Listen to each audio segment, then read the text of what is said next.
Top shortcut number 16, the draw straight line shortcut. One thing you don't want to end up with in PowerPoint is a bunch of crooked lines in your layout. And if I hit Shift F5 for slideshow mode, notice that these lines here on the right are crooked in comparison to these perfectly straight lines on the left.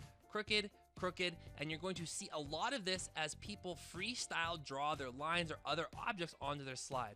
And the way to avoid that and save a bunch of time from having to go back and fix those is from the Insert tab, open up the Shapes drop down.